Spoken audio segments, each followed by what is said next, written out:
Sabi ko nga ba may pulis na sa sobrang traffic eh. So it's been how many years every time I travel here, I was wondering why it's always traffic. What is with this restaurant? So I said sometimes I'm gonna go down here and try it.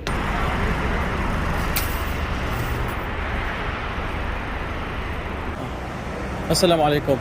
Sa tagal ko nagbiyahe noon since papuntang galing shift papunta dito Takasusi. Palagi ako nagtataka pag dumadaan yung bus. Ay talagang punong-puno, halos kalahati ng kalsada.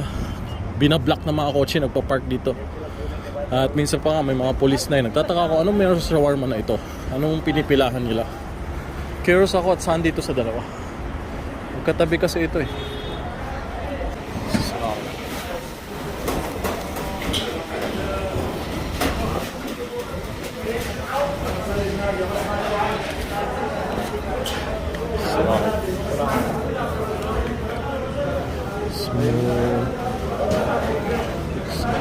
Small 6 real.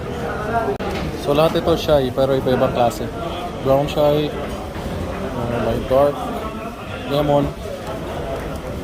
So tataka ko bakit maraming tao dito. Ngayon lang ako dumating. Ngayon ko lang nasubukan. Saka may kebab din kasi pala sila. Tapos kompleto pala. Lahat ng ano man gusto mo nandito, may roasted din sila. Yan, may hummus din, mga Palestinian food, Shami food. Ito, paborito ko yung daon ng sobrang lakas dito. Pati may nagbebenta din mga charger. Kasi matao talaga.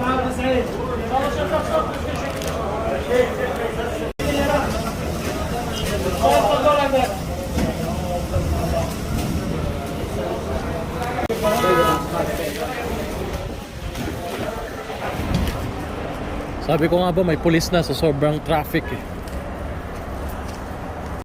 So, after all of these years, ngayon lang natin ita-try Lulo Restaurant. May roasted sila, may juice, may mga shake. Kompleto. Ganda ng packaging. So, dalawa binili ko. Small 6 real. Paras lang sa iba. Mas mura na rin. Tapos sarok. Maliit ang sarok. Ang sarok dapat medyo mas mahaba pa ganyan. Pero okay na din. Sarok minsan mga 10, 9. Pero ito, yes, nasa 12. Oh, tama na. Kasi ito 6 real. Maliit lang. Try natin. Hindi ko alam bakit pinipilahan. Tama, nakita nyo hindi ako magsisinungaling. May pulis talaga. Yung pumunta ako, walang pulis. Tapos maya may pulis talaga. Kasi talagang tina-traffic. Nagtataka ako. Kada uwi ko gabi-gabi galing bus. Nagtataka ako kalahating kalsada talaga. Nakatakip lahat ng ako.